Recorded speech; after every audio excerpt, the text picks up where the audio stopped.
Hi అండి. Hello my dear beautiful ఏమనాలి, friends అంటే అమ్మమ్మలకు కోపం వస్తుంది, ఆంటీ అంటే మిగతా వాళ్ళకి కోపం వస్తుంది. అందుకని my dear followers, hello my dear followers, my dear foodies also. అన్ని కూరలు అన్నీ తినాలండి. అన్నిట్లోనూ ఒక్కొక్క దాంట్లో ఒక్కొక్క పోషక విలువలు ఉంటాయి. అది సంగతి అందరికీ తెలిసిందే కదా. సో కొంతమంది దోసకాయ ఇష్టంగా తినరండి. అట్లాంటి వాళ్ళ కోసం ఇలా అయితే చేసి చూడండి. చాలా అంటే చాలా బాగుంటుంది. కూర కలబెడుతుంటేనే గుమగుమలాడే మంచి స్మెల్ అనమాట. ఎలా చేశాను ఏంటి, ఎండుకారం కూడా వేయలేదండి నేను. ఎలా చేశాను ఏంటి అనేది చూసేద్దామా? వచ్చేసేయండి. హలో, గుడ్ మార్నింగ్ అండి. కూరలు లేచినప్పటి నుంచి పడుకునేంత వరకు ఫుడ్ లేదే మనకేం జరగదు. సో మార్నింగ్ టిఫిన్ పని అయితే అయిపోయింది. ఈ పూట అయితే కూర. ఆ కూరకు ఏం చేయాలంటే 4 దోసకాయలు కోస్తే అన్నీ చేదే. ఇది ఒక్కటే ఉంది, గింజలు తీసేస్తే కానీ మా వాళ్ళు తినడానికి గింజలు తీస్తాం. ఈ దోసకాయలు అందరూ చేస్తారు, కానీ నేను చేసేది ఎలా చేస్తానని చూపించాలి కదా. చూసేద్దామా? వచ్చేసేయండి. ఏ చేయాలన్నా ముందైతే తాలింపు వేసేసుకోవాలి కదండి. ఆ తాలింపులోకి అయితే వచ్చేద్దాం. కామన్ ఇది, చూపించాల్సిన అవసరమే లేదు తాలింపు. బట్ ఎవరైనా కొత్త వాళ్ళు ఫస్ట్ నాకు చూసారనుకోండి, ఇదేంటి ఆంటీ గారు తాలింపు ఎక్కడ చేస్తున్నారు అనుకుంటారు కదా. సో తాలింపు అయితే ఇలా వేసేసుకుని, సో అయితే ఏగిపోయింది. కరివేపాకు, రారాదు ఏంటిది, ఇంగువ, ఈ రెండు వేసేసుకుని ఉల్లిపాయలు వేసేద్దాం. కామన్ కదా, ఉల్లిపాయలు తిన్న వాళ్ళు స్కిప్ చేసేసుకోండి, ఉల్లిపాయలు తినేవాళ్ళు వేసుకోండి. ఇది కొంచెం వేగనిద్దాం. నేను చూపించే వంటలు మీకు నచ్చుతున్నాయని అనుకున్నా. కొంతమంది అయితే పెట్టండి మేడం బాగున్నాయి మీ వంటలు అంటున్నారు, కొంతమంది ఏమో ఏదో చిరాగ్గా పెడుతున్నారు. ఓకే, ఎవరిష్టం వాళ్ళది. బట్ ఏదైనా నేను పాజిటివ్గానే తీసుకుంటాను. ఉల్లిపాయలు మొత్తం వేగనిచ్చేసామనుకోండి, ఈ కూర ఉడికేలోపు అది మెత్తగా చిదిగిపోద్ది. సో అలా చాలు, ఒక 5 minutes. ఇప్పుడు ఈ దోసకాయ ముక్కలు వేసేసుకున్నాం. దోసకాయలు కొంచెం ఉన్నాయనే సెన్స్తో బంగాళదుంపలు అయితే కోసా కొద్దిగా. ఇది తొందరగా ఉడికిపోద్ది కాబట్టి దోసకాయలు కొంచెం ఉడికాక ఇది వేద్దాము.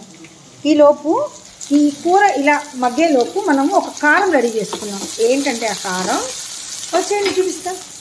కొంచెం పసుపు కూడా వేసేసుకుని మూత పెడదాము. దోసకాయ కదా తొందరగా ఉడకదు.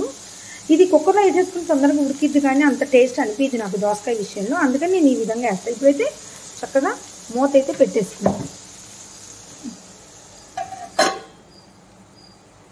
సో అది ఉడికేలోపు మిక్సీ జార్లో 4 పచ్చిమిరపకాయలు, కొంచెం కొత్తిమీర, అలానే 4 వెల్లుల్లిపాయలు, అలానే కొంచెం జీలకర్ర, కొంచెం ఒక 2 టమాటాలు కూరలు వేసుకుంటా, 2 ఏమో దీంట్లో వేసుకుంటా. మొత్తం టమాటాలు అందులో వేయకుండా కొంచెం ఉప్పు, ఇవన్నీ మిక్సీలో పట్టేసుకుందాం. ముందు జీలకర్ర వేసాను, కొత్తిమీర, కరివేపాకు కూడా వేస్తానండి. ఎందుకంటే ఈ కరివేపాకు ఎక్కువ కొత్తిమీర మిక్సీలో వేసేది కూరల్లో పిల్లలు ఏరేస్తారు కదా, అది వాళ్ళకి హెల్తీకి ఎలా మరి మంచిది చెప్పండి. ఏరి పారేస్తారు కదా, కంటికి మంచిది కదా. సో ఈ విధంగా అయితే ఇప్పుడు మిక్సీ పట్టేసుకుంటాం. సో అసలు ఎంతవరకు మగ్గిందని ఒక్కసారి తీసి చూద్దాము. నేను పసుపు వేసి కలపెట్టడం మర్చిపోయినట్టున్నాను మీద, ఏం కాదులే కానీ జస్ట్. సో ఇప్పుడైతే కొంచెం టమాటాలు వేసేసుకున్నాం. మరీ ఎక్కువ వద్దు, కొంచెం అందులో వేసుకున్నాం కాబట్టి కొంచెం ఇందులో వేసేసుకున్నాం. వేసుకుని ఇంకొకసారి కలపెట్టి ఇంకొక 2 నిమిషాలు మగ్గనిచ్చాక అప్పుడు బంగాళదుంపలు వేసుకుందాం. బంగాళదుంప నెసరీ కాదు, బట్ ఏంటంటే నేను కూర ఒదుగు తక్కువగా ఉంది, కొంచెం దోసకాయ ఉందని బంగాళదుంప మిక్స్ చేస్తున్నా. అది అక్కర్లేదంటే స్కిప్ చేసేయచ్చు.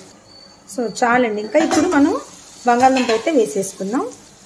బంగాళదుంప నీళ్ళలో వేసుకుని ఉంచుకుంటాం, ఎందుకంటే నలుపు రాకుండా ఉండటం కోసం. ఇలా ఈ విధంగా నేను ఎప్పుడు కోసుకున్నా నీళ్ళలో అయితే వేసుకుంటాను. ఒక్క బంగాళదుంపే కోసానండి, జస్ట్ అస్సలు ఒదుగు అవ్వట్లు అవ్వలేదు అని ఆ సెన్స్తోనే, కానీ అయితే అక్కర్లేదు. సో ఇదైతే మళ్ళీ ఒకసారి కలబెట్టేసుకుని, ఇందాక అందులో కొంచెం ఉప్పు వేసుకున్నాం కదా, మళ్ళీ ఇందాక వేసానో లేదు గుర్తు లేదు, ఇంకొంచెం అయితే వేస్తాను, కావాలంటే మళ్ళీ వేసుకున్నాం. ఓకేనా? నేను చెప్పేది అర్థమవుతుందండి చక్కగా అందరికీ? నేను అర్థమవుతుందని అనుకుంటున్నాను, అలానే చెప్తున్నాను అనుకుంటున్నా.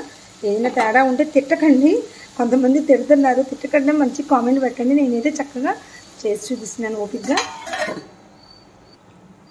సో ఎంతవరకు ఉడికిందో చూద్దాం మళ్ళీ. Very nice.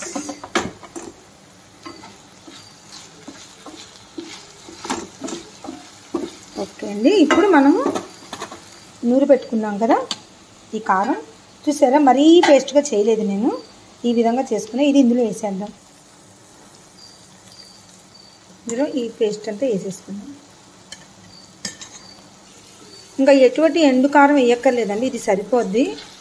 ఇది ఈ కారము ఈ ముక్కలు పీల్చుకునేంత వరకు మగ్గనిస్తే కొత్తిమీర కూడా ఇంకా పైన జల్లుకోక్కర్లా, ఎందుకంటే ఇది ఆల్రెడీ ఇందులో వేసాం కదా. సో అలా అసలు కలుపుతుంటేనే జీలకర్ర వెళ్ళిపోయి అసలు మంచి స్మెల్ వస్తుందండి. కొన్ని కూరలు వాసనకైనా తినము అనుకున్న కూరలు కూడా తినాలనిపిస్తుందండి. మీరు ట్రై చేయండి ఇట్లా కావాలంటే. అబ్బా నిజంగా మీరు నమ్మరండి, ఎంత మంచి స్మెల్ అంటే.